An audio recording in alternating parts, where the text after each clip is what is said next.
Little actions, such as active listening and responding in kind, are the simplest way to nourish and grow a culture of empathy.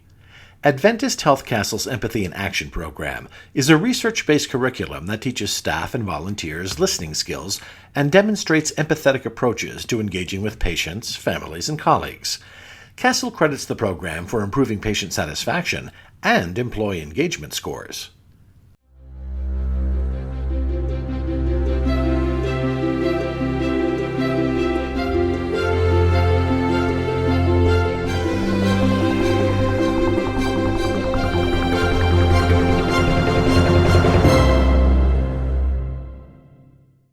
Welcome to Advancing Health, a podcast from the American Hospital Association. I'm Tom Hedderly, Senior Writer for AHA. In this podcast, Julia Resnick, Senior Program Manager for the Value Initiative, talks with Steve Bovey about the Empathy in Action program at Adventist Health Castle in Kailua, Hawaii. Let's join them. Hello, I'm Julia Resnick, Senior Program Manager for the Value Initiative at the American Hospital Association. In this Members in Action podcast, we will be discussing Adventist Health Castle's Empathy in Action program, created to train care team members about how to relate empathetically with their patients. Joining me to talk about this program is Steve Bovey, Quality Supervisor at Castle Medical Center in Kailua, Hawaii. Steve, thank you so much for joining me today. My pleasure. Thanks, Julia. Let's jump right in. So I'm really interested, what was the motivation for starting Empathy in Action at Castle Medical Center? Well, thinking back, I think there were three different factors that really contributed to this program. There was the empathy research, there was our mission statement, and then our HCAHPS patient experience scores were all kind of contributing factors to getting this program running. So beginning with the research, there's a lot of good research around empathy that demonstrates that empathy is very strongly associated with improved patient safety outcomes, improve patient safety, and of course improve patient satisfaction, but also there's studies that link it to improved job satisfaction for healthcare professionals. So we looked at those things, and those are all things that we're of course very interested in, so that caught our attention. Then if you look at our mission statement, we're a faith-based organization. Our mission statement reads, "Living God's love, inspiring health, wholeness, and hope." So if you step back and you look at that mission statement, you have to ask yourself, what does love look like in a healthcare context? And that's not always easy to answer, but upon further reflection, we kind of came to the conclusion that we think it looks a lot like empathy. That in reality, when you're face-to-face with a patient, that's probably what makes the biggest difference in how we can really love our patients in our healthcare context. And then lastly, with our HCAHPS patient experience surveys, there are a couple questions. One is in regard to doctors listening carefully to their patients, and then there's another one about nurses listening carefully to their patients and how well we did those things.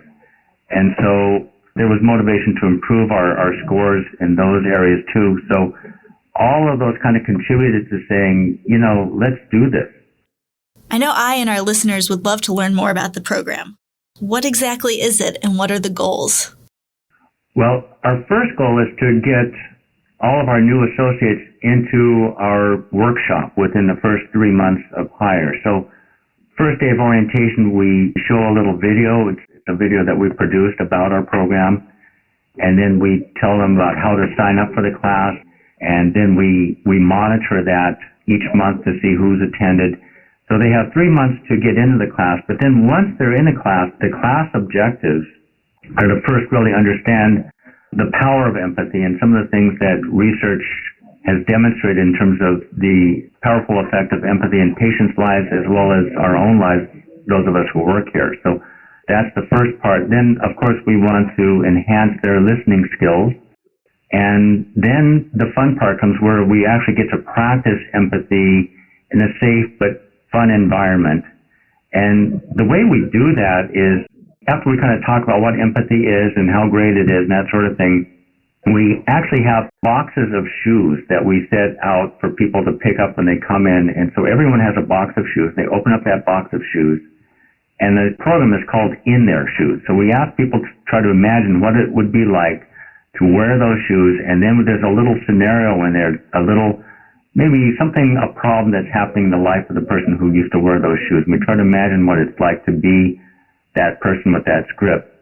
But we ask them to share that script with their partner. We just divide them up into twos, and we tell the partner, do not respond with empathy.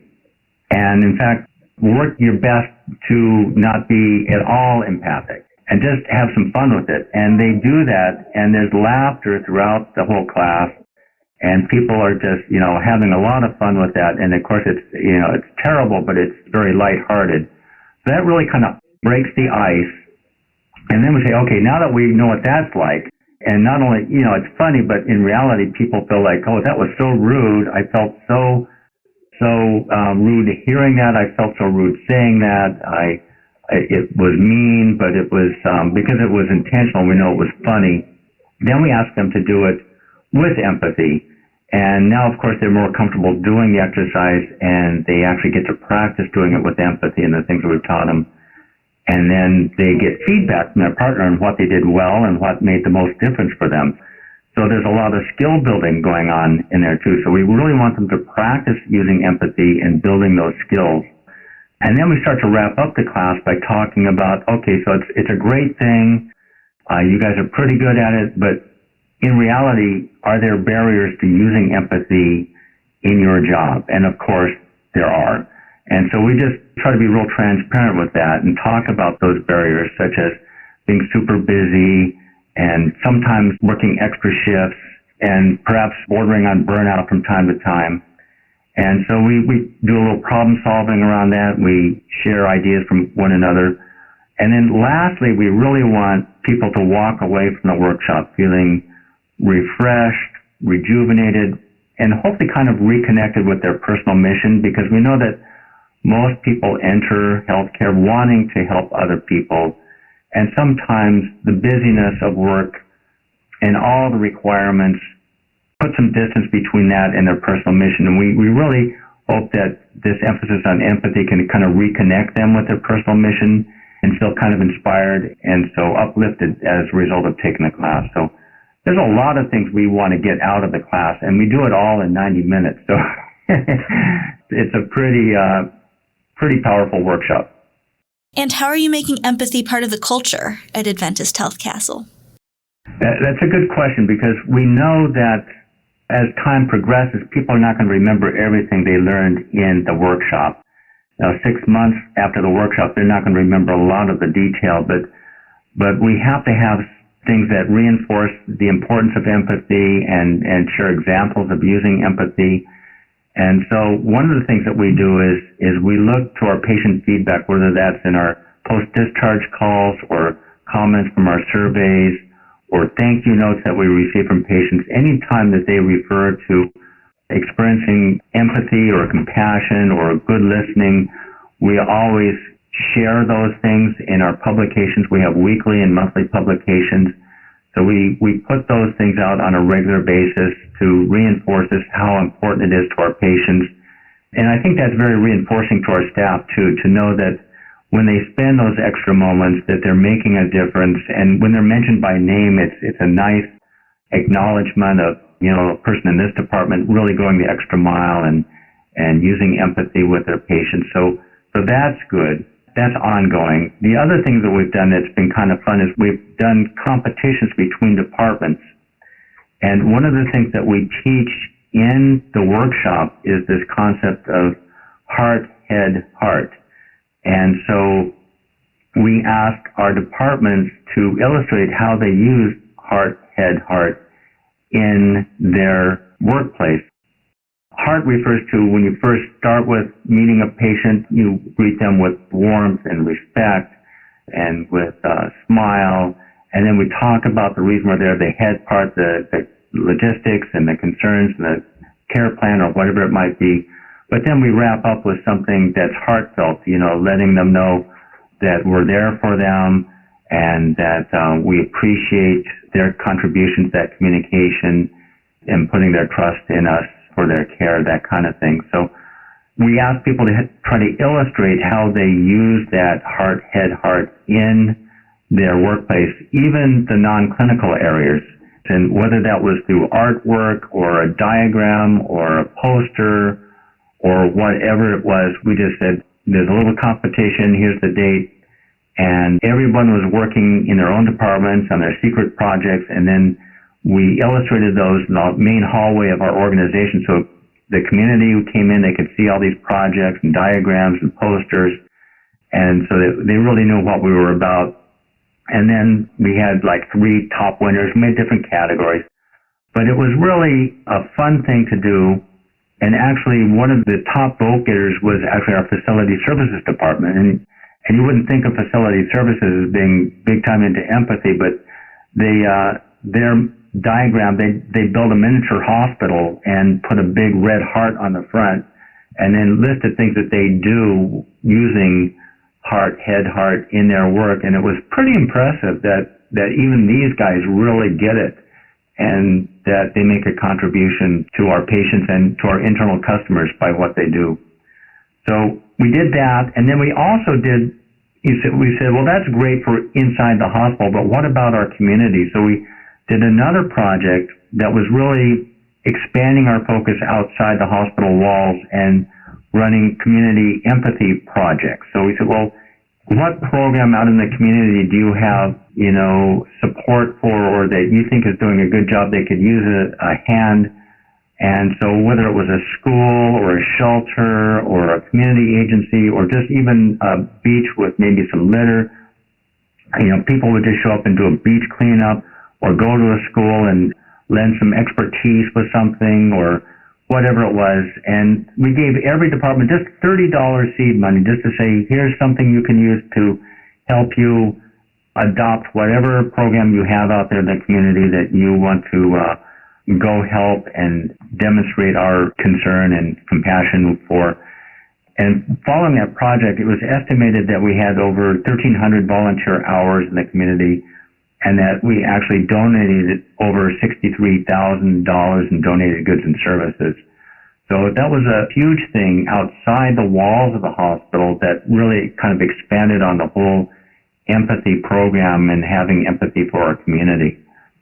So those are things that really keep the program alive. Even though the class may have been 2 or 3 years ago, we keep our focus on that. You've been doing this for a little while now. What impact has the initiative had on the hospital and on your community? It's hard to measure specifically because we've had other patient experience projects going and other associated engagement projects taking place. But our overall inpatient experience scores have risen to the 97th percentile. So that's risen even since winning our Baldrige Award 2 years ago. And our overall associate engagement has risen to the 88th percentile. So we have to feel like the empathy workshop was a big part of that. And of course, there are other things that are part of that too. But we do think that the people that work at Castle have a deep sense of making meaningful contributions to our patients and the community. And so I think that there's a sense that what they do each day is important. And I think that contributes to their job satisfaction and resiliency. And so the empathy is just right in the middle of all that. So those are 2 things I can point to that I think have improved as a result of the project. I'm sure you've learned a lot throughout this process. What key takeaways have you had through implementing empathy in action? Well, I think just to capitalize on that research, there's a lot of solid evidence. So, at first it sounds really fluffy, but there's a lot of research, resources, solid evidence I'd be happy to share with anyone. And so the good place to start is with that. And chances are, even if you're not a faith-based organization, I think just about all hospitals emphasize compassion in their work. And so, we've just really tried to put our money where our mouth is and say, if that is important to us, what are we doing? Do we have any classes that really help our staff become better listeners and to demonstrate empathy and compassion, helping us to be more successful. And of course, all hospitals want to have better HCAHPS scores. And I think it goes beyond just the physician and nurse listening questions. I think it affects really many other questions. So I think it's a solid investment in the hospital's future in regard to both patient satisfaction and associate engagement. And I think one of the things that, looking back on it, is we really made the workshop fun. To show up at a workshop on empathy, people kind of walk in the door with a little trepidation. What have I got myself into? Is this going to be some kind of kumbaya, touchy-feely thing? And we keep it pretty light. But, halfway through the course, we have some pretty meaningful discussions, too, about, especially in regard to the barriers and kind of connecting it back to their personal mission, why they're there. And at first, we start off with some icebreakers and keeping it fun and light so people kind of lose some of those inhibitions. Looking back, I think those are the things that I would suggest to people if they're serious about starting a program to look at. And I'd be happy to share some of the things that we're doing in our class to help them get started. Looking towards the future, what's next for Empathy in Action? We did empathy with associates, our employees. And then going through our last Baldrige site visit, our examiners pointed out, it's like, what about your volunteers and doctors? And so we thought, blind spot, yeah, good catch. So that was one of our OPs. And so we've gotten our volunteers in now. And so all the volunteers that were already on board, they did some catch up. They started joining our sessions with our new associates. And now we're catching the new volunteers as they come in. They're joining our new associates in the program. But in regard to the physicians, a little slower getting there, but we are now wanting to do empathy for physicians by physicians. And what we've been looking for is a physician champion. And so that is our next step. And I think we've identified one. And our goal with that is to really try to reconnect the joy of medicine to doctors and help them see how empathy can maybe be a part of that. Because doctors, like the rest of us, we enter healthcare because it's a personal mission. We really want to make a difference in the lives of other people. And sometimes all the rules and regulations and paperwork can really get in the way of all that. And I think this can be a program to help kind of reconnect with those things and carve out, some really meaningful experiences for them. And one of the tools that we have found very helpful, this is a very practical tool. We participate with the National Research Corporation for our patient experience surveys. And we do some real-time surveys through that organization. So we get feedback like days after a patient encounter. And one of the tools with that real-time survey are all these videos by Dr. Steve Bovey, the founder of the Physician Effectiveness Project. So he does these little short 2-minute videos, and one of the videos is on empathy, what matters most to patients. Another one is, am I listening? And the last one, this is the one I really love, is empathy, I don't have the time. And in that video, he actually talks about how physicians that use empathy, how there's research to support that actually they spend less time with patients because the patients really believe they're being heard. And so it actually saves them time, which is usually the number one factor for not doing empathy. So we've got some good tools that we think we can develop that program for our docs and hopefully help them kind of reconnect with the joy of medicine and, again, inspire them when they walk out feeling lighter and inspired to go back to work and enjoy what they do more with some tools that can help them do that. It certainly does sound like Empathy in Action is having a positive effect on your community and on Adventist Health Castle. It is truly an excellent example of how hospitals are innovating their approach to care to improve quality and the patient experience. Thank you, Steve Bovey, for joining us today and sharing more information about this important program. I was just going to say it's been my pleasure, so thank you so much for having me. For more podcasts and additional tools, resources, and education to help you advance affordable healthcare and promote value in your community, please visit the Value Initiative's website at www.aha.org/thevalueinitiative. This concludes our discussion today. Thank you for listening. and aloha.